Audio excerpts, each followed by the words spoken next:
Assalamualaikum dan selamat datang. Jadi ini adalah sesi ketiga untuk kita, sesi terakhir. Okey Ana, sebelum kita mula, saya ingin terangkan bahawa semua perkara yang dibincangkan dalam sesi ini adalah sulit. Awak boleh berkongsi apa sahaja yang awak rasa selesa untuk awak ceritakan. Sesi ini akan dijalankan selama 45 minit. Okey. Bagaimana keadaan awak hari ini? Saya rasa sangat tertekan, merasa berat. Apa yang membuatkan awak rasa tertekan dan berat? Sebab macam kejap lagi saya akan pergi event. Tapi event tu saya sama-sama dengan kawan saya daripada diploma. Awak nampak letih, seolah-olah ada banyak perkara yang awak tanggung sekarang. Sebabnya kawan saya daripada diploma tu macam dah tak ada hubungan baik dengan saya. Sebab kita orang diploma je sama. Dia pilih saya dah kos lain. Tapi tiba-tiba kena pergi event sama-sama. So dia tengok nama dia tu, saya macam agak tertekan lah. Nak fikir macam mana saya nak menghadap seharian tu tanpa rasa awkward. Awak rasa penat secara emosi dan mental kerana fikir bahawa awak ada salah faham dengan kawan awak dahulu. Jadi awak rasa macam boleh ke awak berkawan semudah? Sebab masalah tu pun sebenarnya bukan sebab kita orang gaduh sesama sendiri, tapi sebab orang ketiga dia macam orang lain yang menyebabkan benda tu terjadi, yang sampai dah tak bertepuk. Dan saya pernah je sebelum kita sama diri, saya chat dia, saya minta maaf atas apa yang terjadi dan saya harap dapat kawan. Tapi dia pernah respon tu macam setakat dia cakap okey, tapi kalau saya jumpa dengan dia kat college, dia punya reaction tu macam setakat hai, terus lah. Dan sekali kalau jumpa saya, dia macam hanya macam faham kan kawan semua. Boleh awak ceritakan apa yang berlaku apabila awak bertemu semula dengan rakan awak yang masih diploma itu? Kalau saya jumpa balik dengan dia, saya rasa macam nervous. Saya takut dia judge saya, ataupun macam orang kata sebab benda yang dah jadi masa diploma tu lah. Lagipun dia still rapat sangat dengan orang yang dah menyebabkan kita orang dah kurang rapat kawan tu. Jadi apakah perasaan yang muncul apabila awak melihat dia semula? Saya rasa macam orang kata redak-redak, nervous, berdebar macam tu. Sebab saya tahu saya tak sama kos dengan dia dah, tapi saya terkejut bila saya tahu saya banyak terlibat event dengan dia. So far 2, bila sekejap lagi dan akan datang. Sebab kita orang tak adalah ending baik-baik. Saya boleh cakap ending baik-baik and we end the things elok. Tapi saya still rasa tak selesa sebab saya tahu dia mengelak saya. Dia cuba tunjuk yang dia okey, tapi at the same time dia still letak barrier dengan saya. Contohnya dulu saya dapat tengok status dia, tapi sekarang dia dah hide status dia daripada saya.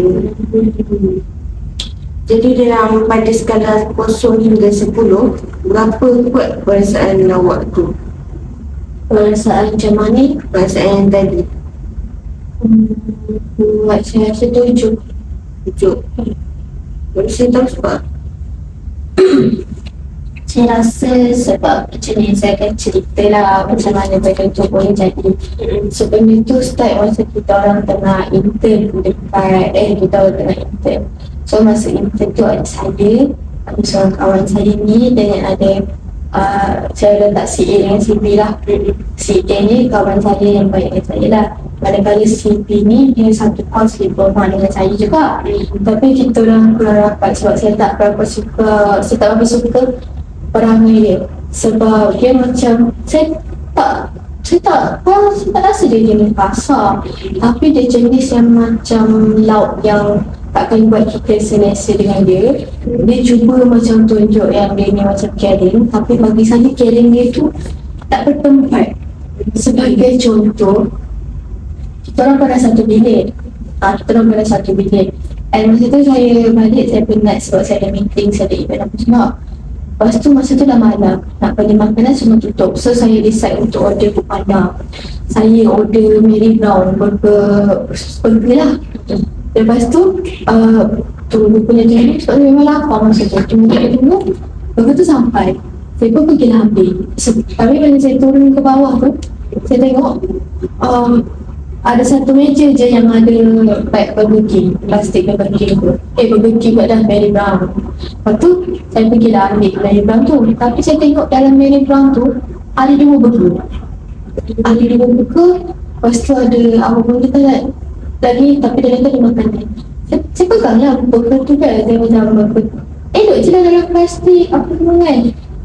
Itu saya pun macam ada orang tertukar makanan dengan saya ke? Ada orang tersalah ambil ke? Ataupun Abang Foodpanda tu yang tersalah hantar. Tapi Foodpanda kan tak boleh nak check balik kan kalau dah hantar. So saya pun macam tak apalah, saya reda. Saya pun macam fikir mungkin burger lagi satu ni saya boleh bagi dekat kawan saya Cindy tu lah. Lepas tu saya pun naik. Saya naik ke bilik, saya cerita yang burger ni ada 2, mungkin abang tu salah ke apa-apa. Lepas tu macam happy lah, macam wah burger free macam tu. Saya pun bagi dia satu, saya pun ambil satu. Masa dia buka burger tu, dia macam tengah scan lah burger tu. Lepas tu saya pun macam tak makan lah makanan.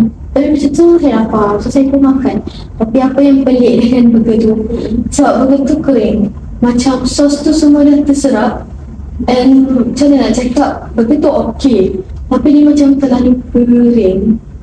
And sayur dia pun macam dah tak elok. Tapi saya makan je sebab saya masa tu memang sangat-sangat lapar. Saya makan dah kenyang. Tapi lepas makan tu baru saya rasa macam loya sikit. Lepas tu saya pun tengok dia. Saya pun tanya, kau ada rasa tak something lain dengan burger tu? Dia pun cakap, habis. Dia cakap macam tu. Lepas tu saya tanya lah, kau makan sampai habis ke? Dia pun cakap, tak boleh aku buang. Lepas tu saya pun lepas tu saya pun cakap, kenapa kau buang? Lepas tu dia pun cakap macam ni. Benda ni membuatkan saya rasa macam terkejut dengan saya tak faham cara dia berfikir.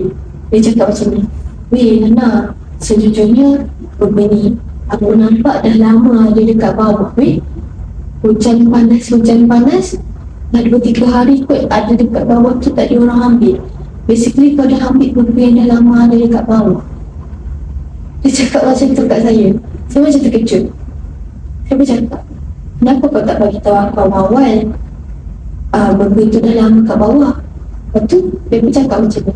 Dia kata kat saya, sebab aku nampak macam lapar sangat. Aku tak naklah kau lapar, jadi aku pun biar je lah kau makan. Jadi saya pun cakap, kau biarkan aku makan burger yang dah basi. Lepas tu dia pun cakap, awak macam mana kau lapar sangat? Saya pun cakap lah, biar kau tak makan. Dia pun kata, aku tak makan lah sebab basi. Masa tu saya macam mana nak cakap, macam terkejut. Sebab esok tu kita orang ada test ke ada apa, tetapi macam benda yang penting. Dan malam tu juga perut saya sakit yang memulai sebab makan burger yang dah basi. Salah saya pun ada juga sebab saya tak check burger tu sebab dia dah lapar. Tapi saya cuma tak faham cara dia berfikir. Sebab apa maksudnya kau tahu burger tu basi tapi tak boleh tahu aku sebab kau rasa aku tengah lapar sangat.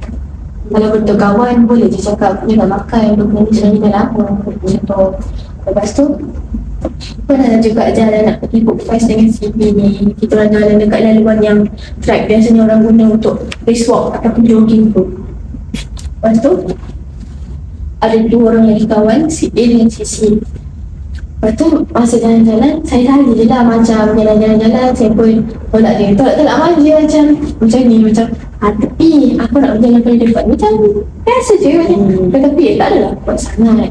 Tapi dia tiba-tiba macam orang kata macam trigger. And okay, mind you, dia ni lagi tinggi daripada saya. Dia lagi tinggi daripada saya and lagi besar daripada saya. Dia tiba-tiba pergi pegang saya macam ni and picit saya kuat-kuat. dia pun bagi tunjang saya punya bahu. Dia bukan tunjuk, dia tolak macam ni. Dia tolak. Dia macam cakap, kau kenapa tolak aku? Kau kenapa tolak aku? Lepas tu dia pergi and bila dia tolak tu, obviously saya ke belakang kan. Badan saya akan bergerak ke belakang. Lepas tu, dia akan terus ke depan sampai menolak saya non-stop. Dia menolak tu ke arah jalan tar yang jalan raya UPSI ni. Dia tolak-tolak sampai cakap, kau kenapa tolak aku? Kau kenapa? Dia tolak and dia tahu masa tu ada bas UPSI nak lalu. Lepas tu saya cakap, tadi ada bas B ada bas tu, ada bas ni. Lepas tu si pun macam dah weh ada bas tu. Lepas tu dia still tolak saya sampai saya nak terjatuh ke jalan. Lepas tu si A tu pun terkejut. Lepas tu bila dia tolak saya yang betul-betul kuat, macam nak saya betul-betul jatuh dekat jalan walaupun dia tahu ada bas. Alhamdulillah saya sempat berpaut dekat pokok. Saya pun pegang pokok tu sebab saya tak nak terjatuh. And bila saya pegang pokok tu, betul-betul bas tu lalu. And tudung saya terangkat nak cakap betapa dekatnya saya dengan bas tu. Lepas tu si A pun datang dekat saya. Dia nervous. Dia macam, Hana kau okey tak? Aku semua kan? Cakap lah. Macam terkejut lah kan, sikit lagi nak kerja dengan bas. Lepas tu si A cakap, minta maaf lah dekat Hana ni kan. Lepas tu dia cakap, Hana, dia yang tolak aku, kenapa aku nak kena minta maaf dengan dia? Dia cakap macam tu. Malahan dia dah hampir, macam orang kata, bagi saya benda tu dah hampir membunuh. Kalau tersalah step sikit memang kena lah hijab dengan bas tu. So macam lepas daripada isu tu, masa set 4 lah kita orang sebilik tu. Lepas tu set 5 saya decide untuk tak sebilik dengan dia, saya sebilik dengan orang lain. Sebab saya macam trauma nak tengok muka dia. Like benda macam tu pun kau tak boleh nak cakap kat aku. So kalau aku duduk lama-lama dengan kau macam mana? And then masa kita nak intern, kita orang jumpa balik. Dia apply dekat tempat yang sama dengan saya sebab dia cakap satu benda ni je. Sebab aku tahu kau dengan A pandai buat kerja. Maksudnya dia ikut sebab dia tahu kita orang pandai buat kerja. Okey, tak kisahlah pandai buat kerja. So pendek cerita, bila saya masuk bekerja intern dekat situ, si A dengan saya ni gaduh sebab ada salah faham. Tapi rupa-rupanya bila saya tengok, bila saya dah berbaik dengan si A ni, masa saya setekan dengan A, si B ni yang perempuan cerita kat saya tu, dia macam kononnya mendengar. Dia selalu dengar cerita saya apa semua. Saya pun ceritalah kat dia apa yang jadi, apa yang saya overthink semua. Tapi hari demi hari saya tengok itu makin jijik dengan saya. Dia punya perception dekat saya tu macam tengok muka saya pun dia dah stress, dia dah jijik. Rupanya bila saya dah berbaik semula dengan si A tu cakap macam ni kat saya, weh, si B tu dia selalu cerita kau punya POV dekat aku. Yang dia cerita tak POV aku dekat kau, dia tanya. Lepas tu saya bercakap lah, tak ada weh, tak ada pula cerita pasal kau punya opinion dekat aku. Lepas tu kita orang macam sembang pasal apa yang si B tu bagi tahu. Rupanya dia bertindak macam dia ni nak menyelamatkan friendship kita orang dengan cara mendengar jadi orang tengah. Sedangkan kita orang tak minta buat orang tengah. Tapi apa yang dia bagi tahu kepada kawan saya tu benda auta, benda yang salah tafsir daripada apa yang saya cuba nak sampaikan. Sebagai contoh, saya cakap saya rasa bersalah, jadi saya beli coklat Ferrero bagi dia sebagai tanda minta maaf. Tapi bila dia cerita dekat kawan saya tu, dia kata saya letak tu sebab saya nak dia ingat saya. Jadi kawan saya tu salah tafsir dan dia fikir macam saya nak buat dia tu terutama dengan saya macam tu. Lepas tu bila saya dah berbaik dengan kawan saya si A tu, kita orang kena kerja dalam, kebetulan kita orang kena kerja dalam satu unit.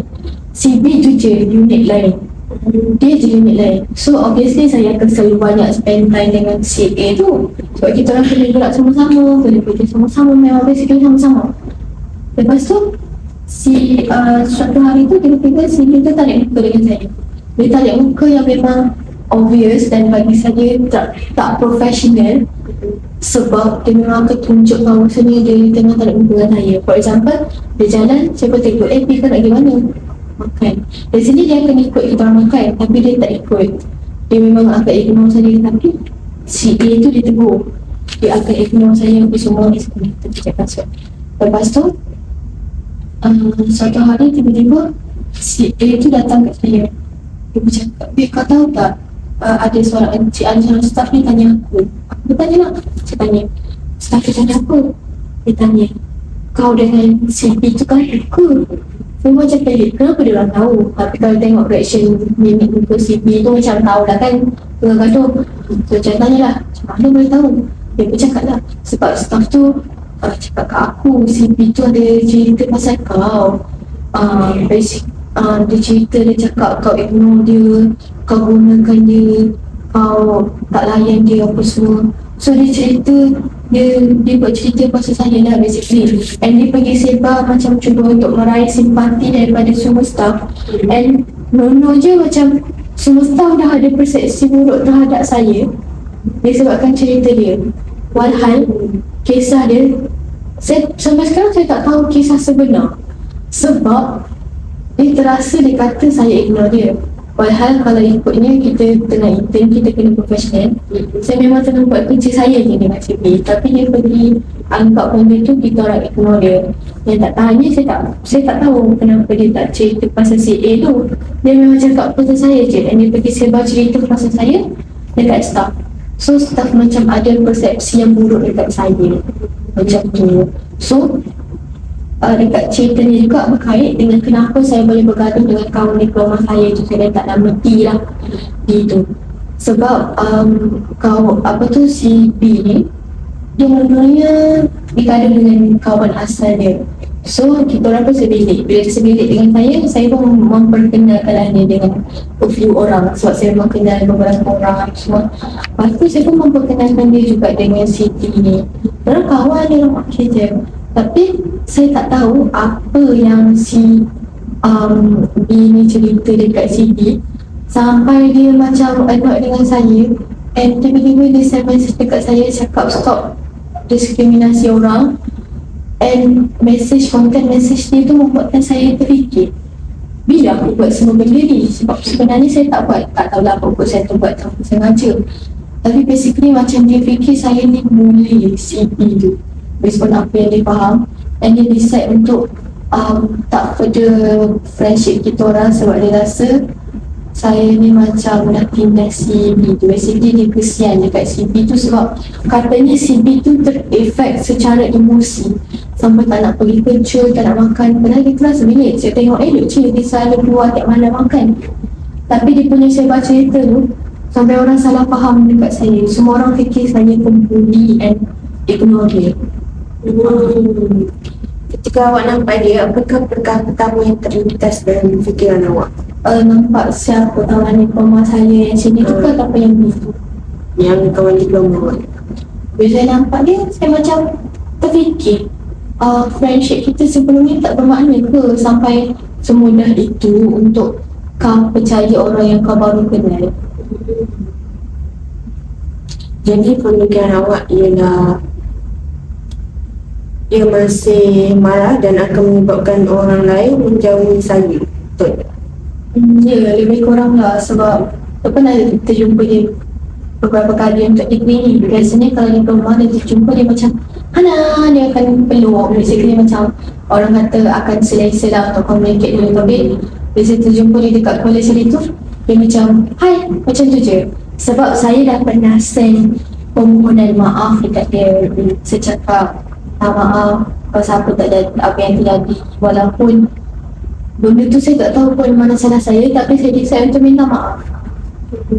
Tapi dia macam still awkward dengan saya. Jadi kadang-kadang saya terfikir dia marah dengan saya ke, ataupun dia still fikir pasal saya ke, pasal benda yang saya tak buat tu, which is mungkin dia still ada persepsi yang buruk terhadap saya ke, ataupun si kawan B saya tu dia still ada cerita apa-apa pasal saya. Jadi saya overthinking. Lagi-lagi nak jumpa dia dan kena duduk sama-sama, kalau orang kata panjang lah juga masanya ni sampai pukul ni. Jadi ada dapat bukti yang menunjukkan dia tu masih marah pada awak? Bukti tu tak adalah sangat, tapi saya cuma assume Benda tu sebab bila jumpa dia cakap dia tak tegur and dia hide status dia daripada saya. So bagi saya benda tu macam saya rasa dia still marah ataupun dah tak percaya saya. Adakah terdapat bukti yang menunjukkan kemungkinan dia dah tak marah? Kemungkinan tak marah tu saya tak pasti, tapi for now yang dia tegur tu, so sekurang-kurangnya dia tegur saya. Dia step daripada memang betul-betul jumpa yang memang tak bertegur, jadi dia cakap lah macam hi, walaupun pendek macam at least ada hi. So bagi saya mungkin dia dah tak marah, tapi dia letak barrier dengan saya. Jadi jika seseorang kawan berada dalam situasi yang sama, apa yang awak akan katakan kepadanya? Kalau di situasi yang sama, mungkin saya akan cakap macam tak payah fikirkan sangat, tak payah biarkan persepsi orang tu mengganggu kau. Sebab macam mana nak cakap, at the end of the day kita je kenal diri kita and kita je yang tahu apa yang jadi.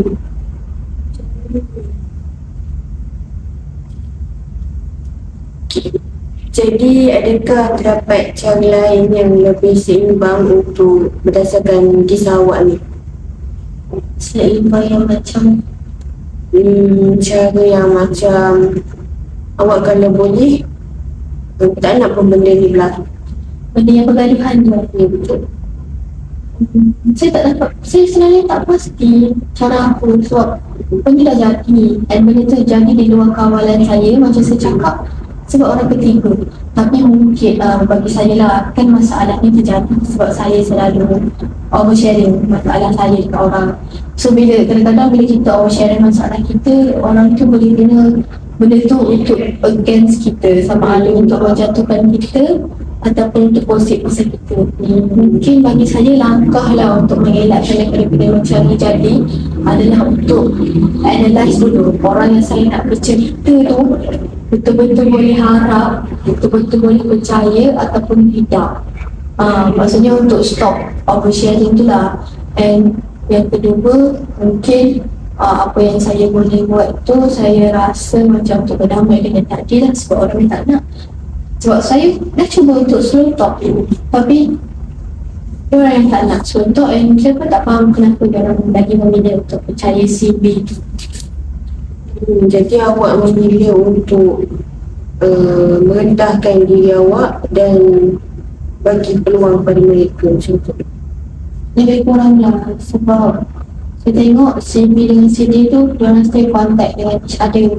Diorang still ada dekat IG second. IG second ni kan macam close friend kan yang masuk kan, still ada dekat IG sama, still close sama-sama. So saya macam rindu lah kenangan saya keluar dengan B tu sebelum si B ni datang dalam kita orang. Saya dengan D tu tak adalah dapat sangat, kita orang bukan suami, tapi kita orang macam kawan lepak yang macam kalau nak keluar lepak sama-sama have fun. Tapi sekarang dah tak ada sebab si B tu buat cerita. Saya pun sampai sekarang tak pernah tahu cerita apa yang si B tu sebarkan secara detail. Tapi apa yang saya tahu, dia cakap saya layani dengan buruk. Walhal semasa sepanjang saya sendiri dengan dia, saya selalu masak untuk dia. Kalau dia sakit, saya beli ubat apa semua. Macam tu lah. So saya sebenarnya tak faham apa yang dia fikirkan dan kenapa si D tu boleh percaya dia sampai lagi memilih dia daripada friendship kita orang yang memang dah kenal lama berbanding B tu. Jadi kawan awak ni sangat membandingkan diri awak dengan kawan awak yang lagi seorang tu. Boleh dicakapkan macam tu lah. Bagi dia saya ni tak mantap kan. Saya cakap saya gaduh dengan A juga kan. So masa saya gaduh dengan A tu, saya ada juga cerita dekat si D, biar aku stress lah aku gaduh dengan dia ni. And bila saya asyik gaduh, which is saya akan asyik cerita, saya akan cerita update, oh tadi macam ni, tadi macam ni. Kawan saya yang D tu, dia akan suruh saya untuk cut off je, tapi spesies saya takkan cut off. Sebab saya fikir macam banyak je lagi benda baik yang kita orang pernah jalani sama-sama. So bagi saya akan cuba untuk kawan sampailah saya betul-betul penat cuba, masa tu baru saya akan dah. So macam si D ni, dia penat, dia fikir saya bodoh sebab still mempertahankan friendship saya dengan si D tu. So sebab Lepas tu dia macam dia macam bandingkan lah. Dia cakap kata-kata dia tu bagi saya kasar lah. Dia kata saya macam tak ada harga diri macam tu. So dia bandingkan lah saya dengan si A tu kan. Si A pula, si B tu. Dia kata si B ni elok je dah tak kawan dengan macam ni. Kau ni pula asyik fikir masalah. Lepas tu bila kau ada masalah, kau pergi bully pula orang lain. Kau pergi, orang kata macam reflect. Bukan reflect, orang kata macam replay balik apa yang orang tu buat kat saya kepada orang lain. Padahal sedikit pun saya rasa saya tak ada layan dia macam tu. Jadi bagaimana perasaan awak bila dengar orang cakap macam tu, kawan awak cakap macam tu? Saya rasa sedih dan kecewa lah sebab kita tahu kita tak buat benda tu, and kita tahu sebenarnya orang tu kenal kita tapi dia pilih untuk tak percaya kita walaupun kita dah minta maaf, kita dah explain side kita. Jadi saya rasa sangatlah kecewa dan dia membuatkan saya macam takut untuk berkawan atau berjumpa dengan orang baru. Sebab what if benda ni berulang balik, and saya takut untuk sharing ataupun curhat dekat kawan-kawan sebab saya risau kalau benda macam ni terjadi. What if ada lagi orang yang macam si B ni yang memusnahkan friendship orang tanpa sebab apa? Mungkin dia ada sebab, tapi terang masalahnya saya tak pernah tahu sebab dia. Jadi tekanan yang awak alami bukan sahaja datang daripada pergaduhan yang berlaku antara awak dengan kawan awak, tapi awak juga memikirkan bahawa susah untuk mengenali kawan yang baru sebab takut berlaku benda yang sama macam tu.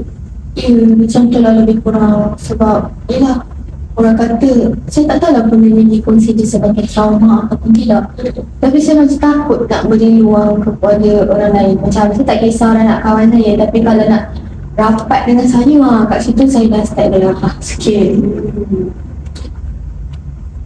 Jadi bagaimana tahap kebimbangan awak yang sekarang selepas awak fikir perkara yang dah terjadi?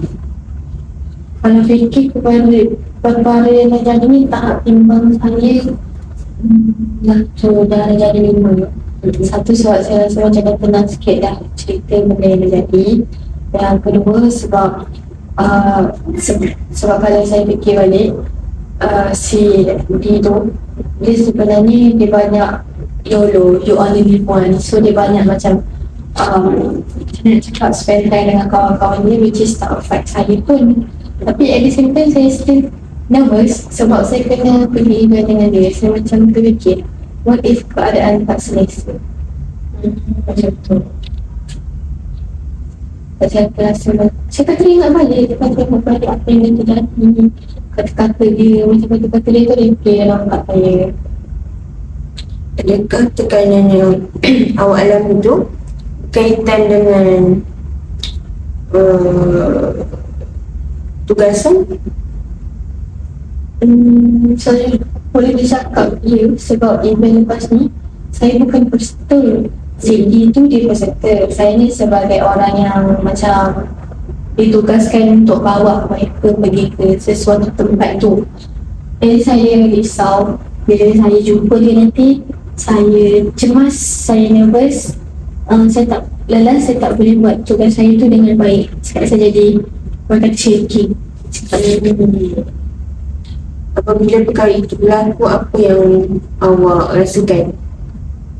Saya rasa macam nervous lah, saya cemas, saya rasa otak saya tak dapat berfungsi dengan betul.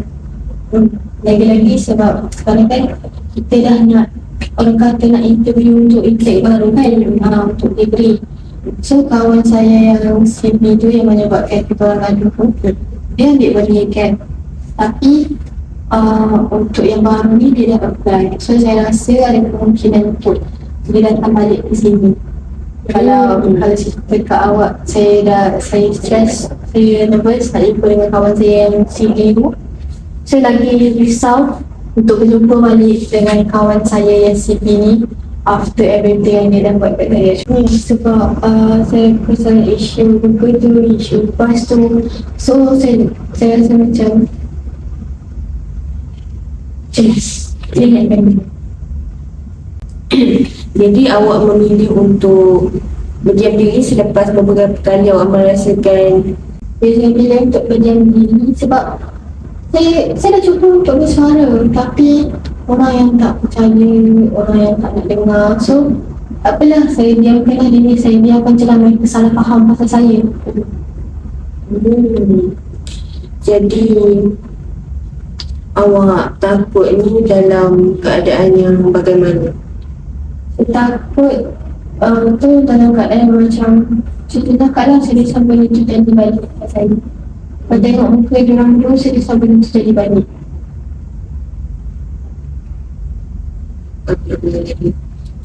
Jadi apabila mereka tidak tahu macam awak ni yang rasa macam tu, adakah pergaduhan ni mempengaruhi awak punya aktiviti harian awak?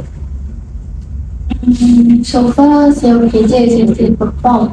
Tapi kalau saya cakap tu, saya pergi jumpa kawan saya yang CD tu dekat college. Lepas tu saya nak pergi aktiviti harian tu, saya nak pergi lepak dengan kawan saya CD tu. Sebab saya terjumpa dan dia setakat tegur hai ataupun memang sekadar lalu tanpa tegur, macam dia tengok je lah tadi. So bila saya sampai dekat CA tu, saya macam rain cakap kat dia, weh aku jumpa D tadi tapi dia nak tegur. Lepas tu saya jadi sedih. So macam elok-elok happy, tapi lepas jumpa tu jadi sedih. So dia affect lah sebab patutnya hari tu saya keluar dengan CA happy, tapi dia jadi sedih.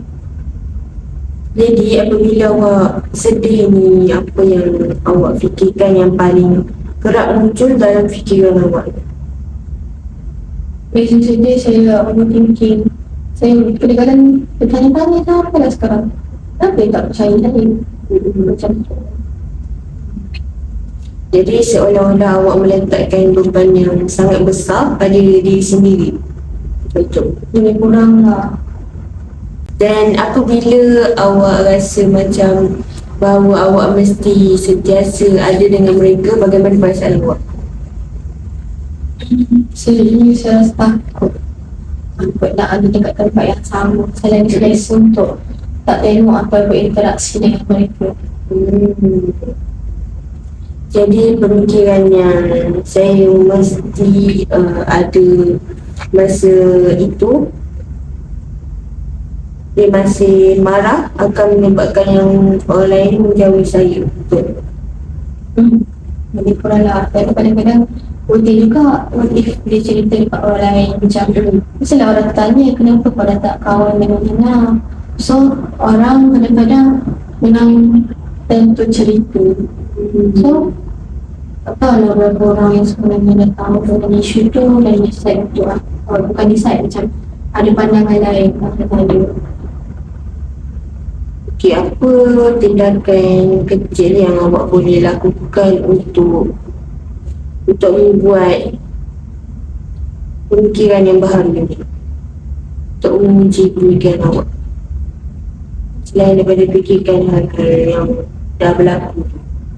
Mungkin cuba move on dengan keadaan ni. Maksudnya macam okey, orang datang kawan, apa yang nak paksa Okey, itu satu langkah yang baik. Kita tidak perlu pun macam mengenangkan masa lalu. Satu langkah yang untuk move on daripada masa lalu pun perkara yang bagus, sebab kalau kita sentiasa mengenangkan masa tersebut akan membuatkan kita rasa macam pressure dengan perkara tu. Jadi bagus, itu boleh menjadi satu bekal aku untuk melihat sama ada dan awak ni bagus ataupun tidak. Jadi apa yang kekuatan yang baik dalam persahabatan awak ni? Tak semua orang mempunyai sikap yang macam tu. Jadi apa kekuatan yang awak pernah alami? Saya rasa kekuatan saya, kalau saya gaduh dengan kawan saya macam akan cuba approach juga. Saya cuba minta maaf, saya akan cuba lah kata untuk datang kat dia untuk fix balik. Saya akan cuba fix balik sampailah kita orang berbaik semula. Untuk saya takkan mengapalah hadap friendship tu lah. Tapi kalau dah lama-lama cuba, saya penat, saya pun akan macam reda lah. Ada yang paling pernah lama saya cuba, saya ada masalah kawan saya ni, nak dekat 2 bulan saya cuba contact dia, saya cuba reach dia apa semua. Bukan 2 bulan, sebulan sebenarnya. So bila dia tak nak, saya biar. So dalam masa sebulan lebih tu saya tak ada buat apa-apa. Tiba-tiba dia chat saya balik betul-betul. Jadi untuk minggu ini saya ingin awak mencuba 3 perkara. Pertama, mencatat pemikiran negatif yang muncul. Kedua, menggantikannya dengan pemikiran yang lebih realistik. Ketiga, memberi sekurang-kurangnya 1 pendapat dalam setiap kali awak berjumpa dengan kawan awak tu. Sebenarnya saya kena jujur ke ataupun setakat cuba borak kosong dengan dia cari topik macam tu lah. Awak cuba jujur dengan mereka, cuba luahkan perasaan mereka. Tapi kalau mereka tak nak dengar sebab benda tu dah lepas lama, kalau mereka tak nak dengar sebab benda tu dah lepas lama, Mungkin awak boleh cuba berborak dengan mereka apa yang awak rasa macam awak ni tak puas hati.